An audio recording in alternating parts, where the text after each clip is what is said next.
Welcome to a special edition of the GuestX podcast. I'm your co-host, Matthew Loney, and I am still in Fort Lauderdale, Florida at the Phocuswright Summit with my co-host, Brian O'Malley. Brian, how you doing? Good, and you? Good.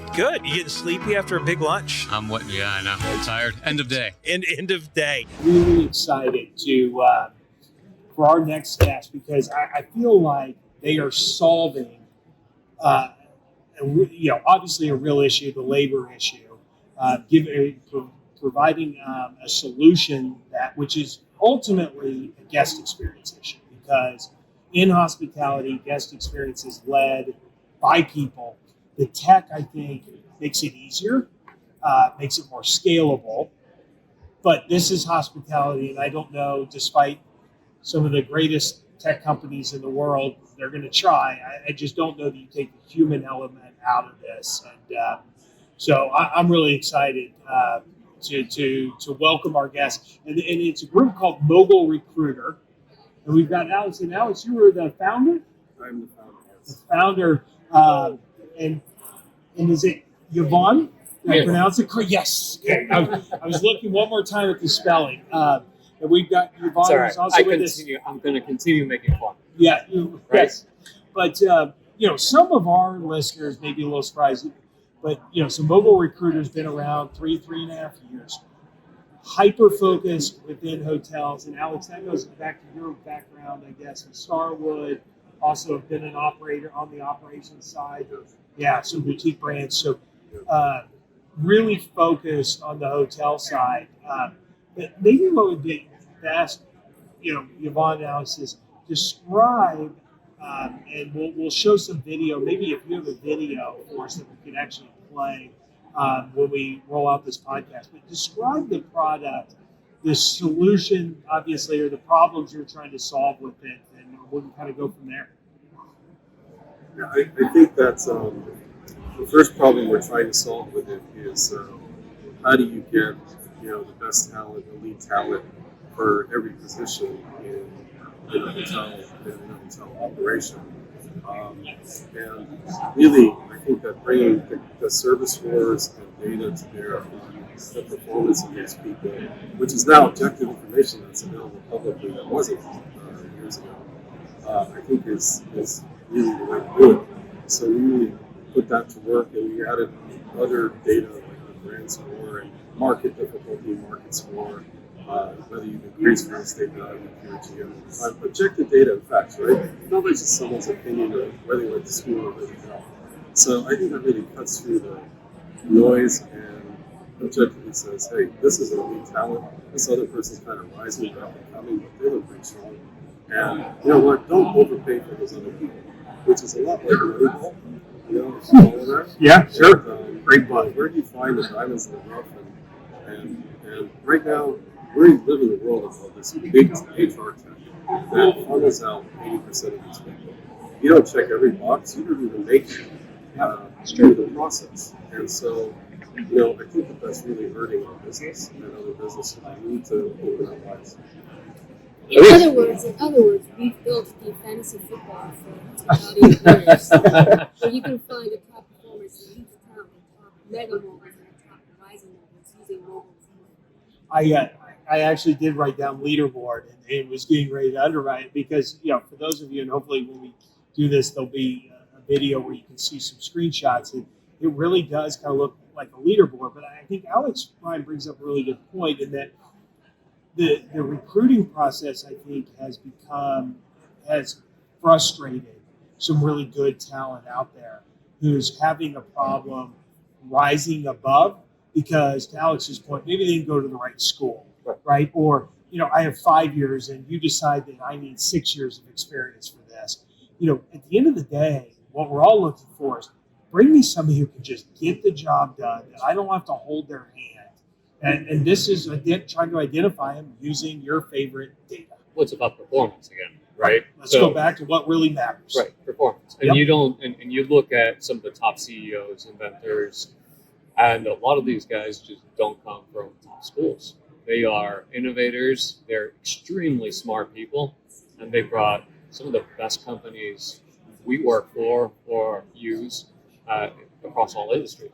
So why are we judging people based on the school education if they're not ticking all of the boxes? My dad always said, you're going to learn everything you need to learn outside of school. So school's the beginning, and then you get to work. And as soon as you get to work, that's true life experience. And I think that's what these guys are trying to achieve with the technology that they're putting in play. So talk to us, Alex, a little about the algorithms on the back end. I mean, I got to imagine for you guys that's an ever changing, right? You're always, I think of Google, right? You're always trying to optimize that algorithm. Do you now, as you've kind of been out with the product for a while, are you tracking placements and did they perform? Now, obviously, there's some things you can't. Somebody has a terrible life event, right? It changes how you perform, but over time, I guess you guys will also probably try to judge your own algorithms and keep tweaking. Is that how you think of it? Absolutely. I think you hit the nail on the head. It's over time, right? There's like cause and effect. Anybody can argue, hey, revenue went up when you hired the sales director because the market curve came back. But you look at that over 2, 3, 4 years, and it's not just correlation. There's something going on if somebody's done that, especially in more than one job. Yeah. Right? So we got that data. Preliminarily, we've increased the gross operating profit about 7 to 9%, 2.5 million when you use us and hire 1 or 2 people. And this includes sort of part of the house or back of the house or the front. So I think it's because we're bringing this elite talent that they didn't consider, but they wouldn't have looked at for the reasons you outlined earlier. They didn't go to Cornell Hotel School. They didn't get trained at the Ritz-Carlton. Who cares? Yeah. Right. Yeah. So, and I'm sure there's great people who go to Cornell, and there's great people who go through the Ritz, but there's also there's the ones that shouldn't have made it through, right? And exactly. That's You're working against those places. No. Yeah, but it's a valid point. And I think too, one thing I really liked, Yvonne, you were talking about, you guys have also are not just trying to rank the value of the people who are currently in the industry, but you're now MogulRecruiter starting to go outside the industry and say, look, here's some people you ought to look at who seem to have the right pedigree.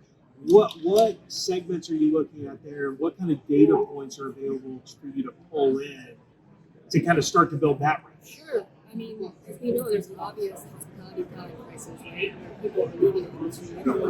There's also a diversity, right? Not enough women, Hispanics, and minorities working in the hospitality industry. So what we've done is we've sourced talent from retail, fitness, other types of service industries, and we've loaded them into our product.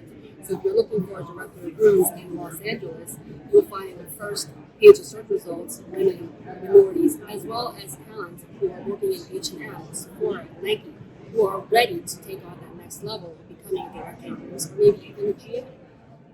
So the doors that are going to open for people who are willing to do the work with this kind of technology is I'm like excited for it. Well, it's how we develop product as well, right? I'm a huge fan of looking outside of the industry, learning from those industries, and then bringing that technology or those ideas back into our industry.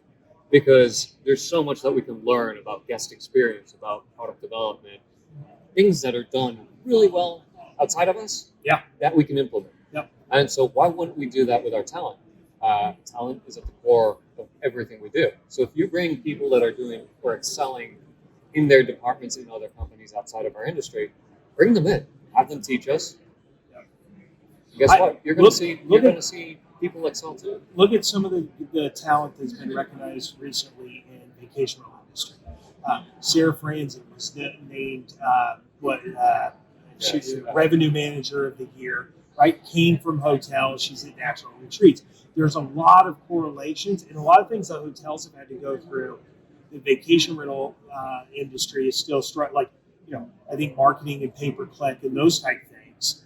We could learn a lot. They've had to, getting direct bookings, having to fight off the OTAs. Those are things I think our listeners now are starting to struggle with. Where there's some great talent out there. You can get some people who have cut their teeth doing this. Absolutely. Yeah. What's interesting about your guys' platform is you're not just looking at senior level executives, right? You guys are looking across the board. Right. Talk to us about how you guys are sourcing those people. How do you guys go out into the fields and start looking for people that might match those roles? Right.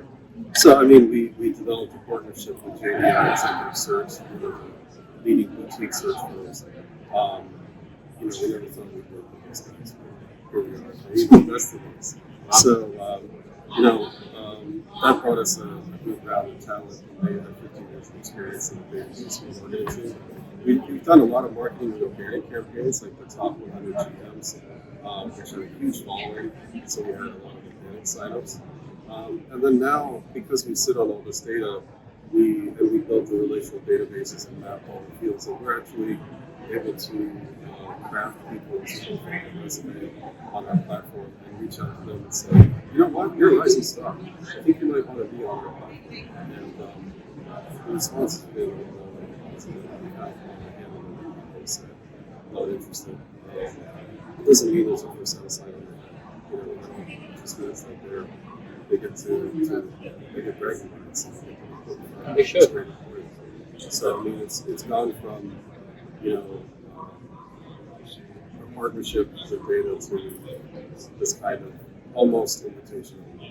And no charge for the employees who you guys choose to put onto the ranking? No charge for them. They can buy a premium membership, which gives them an ability when they log in to see the rankings of everybody. It's only 1995. Yeah, so it's not just their ranking, but they get to see everyone's ranking in every category and search for it.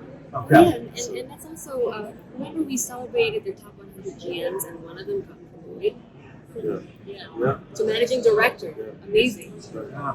Yeah, just to prove we're unbiased here, that he was a GM. Wow. That's such great evidence of how unbiased. Yeah, the top 100 you guys mentioned earlier. So that that was kind of interesting because you were talking that you just let the data speak for itself, and you were really blown away at the number of minorities, whether it be women, immigrants, racial minorities. Yeah. I just think that's fascinating Well, I'll too. tell you a good human story. Yeah. 2.5 years ago, I guess 2 years ago, we're in the beginning of the pandemic. Then it's a dark chapter in our history, everything shut down. And there's all these brilliant Chinese data scientists who need to work, and they're going to go home. They love our country. They come to grad school, they scraped it through, and guess who's the only one hiring them? So, and they're brilliant. MIT, like great places. Okay, so we hired a bunch of them, and guess what? They don't know anything about hotels, so they had no agenda. So they did the math, and they told us he was great. And we said, "That's perfect because you have no bias." Yeah, it is a great story. So that's a little bit like Oscar Schindler. That's but it was a great for us. It was a great win. And looking at the backgrounds of each of the top 100 GMs, we found that over half of them were 100% minorities, and many of them did not even earn a college degree, and several of them started out as a retail sales clerk at KCP or a kindergarten school teacher or U.S. students. It's an incredible story. It'll be amazing to see some of the stories that come out of this. So the results. Give it 2 or 3 years, watch the data, and see how they rise. Yeah, and I do like too that because LinkedIn, of course, when we're talking about employees, some people are LinkedIn on the back end has the ability you can mark that you're open for new opportunities, right? But you got to be careful because at a certain level, HR in your own company can see that you're open to work. Absolutely. And they can pay.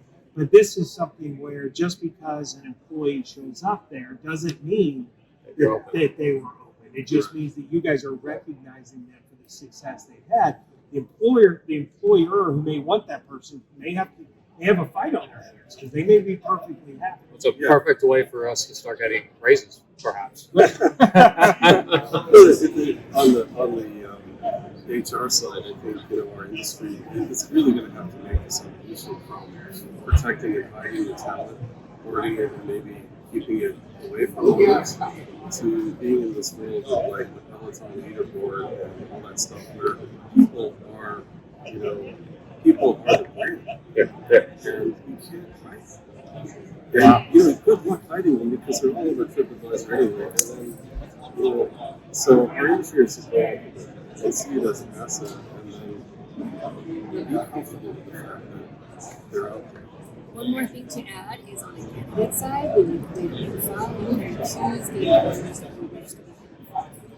Oh, that's Very kind of smart. interesting. Yeah, But you could block your own. so you could block it. Yes. But again, that's also really interesting. And maybe that's a good place to kind of wrap up, because what I like about it too is, Alex, you mentioned the name Mogul, because you know, start thinking about these employees as having their own brands, right? And that those brands are influencers, that they drive people to your business.